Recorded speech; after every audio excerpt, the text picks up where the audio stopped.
Hello दोस्तों, नमस्कार।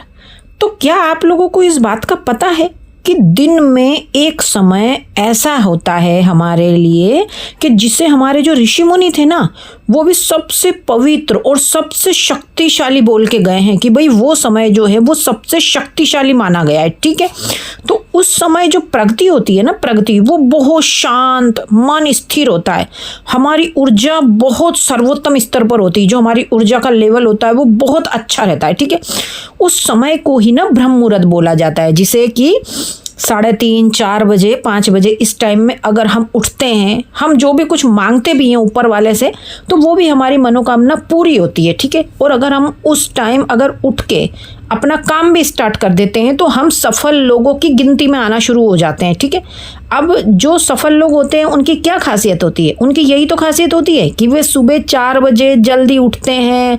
ठीक है, एक्सरसाइज करते हैं, फिर वे लोग अपने काम पे अपने गोल सेट करते हैं, फिर वे अपने काम पर निकलते हैं जल्दी से जल्दी। तो इसीलिए उनकी जो पहचान होती है ना, वो बहुत अच्छे लेवल पर होती है। क्यों? क्योंकि सुबह जल्दी उठने से जो हमारा मानसिक स्थिति होती है ना, वो बहुत स्ट्रोंग होती है। सुबह की ताज़ी हवा, सुबह में इतना कोई शोर शराबा नहीं होता है ना, एक नई ऊर्जा होती है। और उस टाइम में यानी कि ब्रह्म मुहूर्त में अगर हम उठ के प्राणायाम कर लें या हल्की एक्सरसाइज कर लें या मॉर्निंग वॉक पे चले जाएं, तो आपका शरीर समझ लो कि बिल्कुल इतना स्वस्थ हो जाएगा ना, इतना स्वस्थ कि कई सालों तक तो आपको बीमारी घेरेगी भी नहीं। ठीक है, तो इस समय पता है जो हमारी यानी कि जो हमारी शक्ति होती है, जो एकाग्रता होती है, वो बहुत अच्छी रहती है।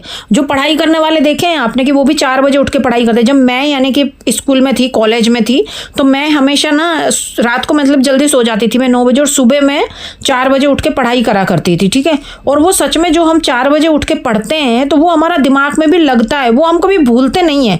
ये तो मैंने खुद भी महसूस किया है। ठीक है, और उससे क्या होता है कि हमारे अंदर ना एक अनुशासन आता है कि यार हमें 4 बजे उठना है तो उठना ही है, हमें पढ़ाई करनी। तो इससे क्या होता है कि हमारी सफलता ना सबसे मजबूत नींव रखी जाती है। ठीक है, लेकिन अब सवाल ये उठता है कि आजकल तो लोग सोते इतना लेट हैं, फोन में घुसे रहते हैं 12-12 बजे तक। तो ब्रह्म मुहूर्त में भैया उठे कैसे और कैसे अपने काम को स्टार्ट करें? लोगों की तो नींद ही 3 बजे शुरू होती है, 2 बजे तक तो फोन में ही घुसे रहते हैं ना। तो शुरुआत तो आपको करनी ही पड़ेगी। अगर आपको कुछ पाना है तो कुछ तो खोना पड़ेगा ना। और खोना भी क्या है? रात को आप 9 बजे सो जाइए ना, रात को 9 बजे सोइए, फ़ोन को बिल्कुल अवॉइड कीजिए और सुबह 4 बजे उठिए। तो जब धीरे धीरे आप ये करने लगेंगे ना कि फ़ोन को साइड में रख के और यानी कि जल्दी उठने लगेंगे, तो फिर आपको ना आराम से नींद भी आने लग जाएगी और फिर आपको आदत सी बन जाएगी। फिर आपको ना ऐसा नहीं लगेगा कि यार 4 बजे उठना है। ठीक है, अब अलार्म लगाते हैं, हम क्या करते हैं, बिल्कुल अपने पास में मोबाइल रखते हैं, उसको तुरंत बंद कर देते हैं। तो आपको बंद नहीं करना है वो अलार्म। ठीक है, आपको बिस्तरों से बिल्कुल दूर रखना है। आपके बेड से आप ऐसा करो कि कहीं पास में टेबल हो या कुछ हो, उस पर रखो। कम से कम आपको उस अलार्म जो बार बार बजेगा वो आपको इरिटेट करेगा। तो आपको उसको बंद करने के लिए तो उठोगे ना आप। जब आप बंद करने के लिए उसको उठोगे ना, तो आपकी नींद तो खुल ही जाएगी। जब आप बिस्तरों को छोड़ देते हो ना, तो फिर हमारा आलस भी खत्म हो जाता है। तो दोबारा सोना नहीं है अलार्म बंद करके। ठीक है, अगर देखिए, अगर आपको अपना शरीर स्वस्थ रखना है, अपने काम में एक नई ऊंचाइयों तक आपको हासिल करना है, तो आपको धीरे धीरे ना आपको अपने शरीर को ये आदत डालनी पड़ेगी। और आपके शरीर को, हम अपने शरीर को जैसे ढालते हैं ना वैसे ढल जाता है। तो अपने शरीर को हमें ऐसे ढालना पड़ेगा। ठीक है, और फिर देखो जरा कि आपको अलार्म की कभी ज़रूरत भी नहीं पड़ेगी। आप यानी कि 1 हफ्ता अगर ऐसे उठ जाते हैं ना, तो आप बिना अलार्म के भी उठ जाएंगे। पता है, सच में आपको अलार्म की ज़रूरत ही नहीं पड़ेगी, आप एकदम बिस्तर छोड़ देंगे। तो याद रखिए दोस्तों, जो बड़ी सफलता होती है ना, वो छोटे छोटे अगर आप अनुशासित कदमों से शुरू करेंगे ना, अनुशासन रखेंगे अपनी लाइफ में, तो ये कब आपको बड़ी सफलता मिल जाएगी ना, आपको पता भी नहीं चलेगा। और आपको बिस्तर तो छोड़ने ही पड़ेंगे। अगर आप बिस्तर में ही रहोगे तो आप कामयाबी कैसे पाओगे? वो कहते हैं ना, वो कहावत नहीं है जो बड़े बुजुर्ग बोल के गए कि जो जागत है सो पावत है और जो सोवत है वो खोवत है। यानी कि जो सोता ही रह गया वो सब कुछ खो देगा और जो जगेगा वो सब कुछ पा लेगा। तो सुबह 4 बजे उठना है।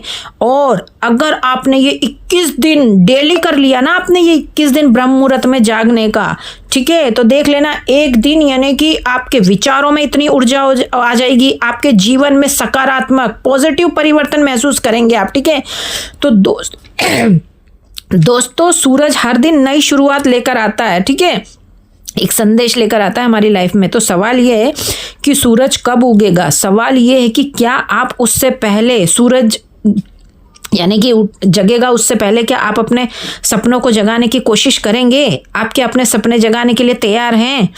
ठीक है, तो 4 बजे ज़रूर उठिए। अगर हम उठते हैं ना तो हमारे सारे काम भी बनने लगते हैं, ठीक है।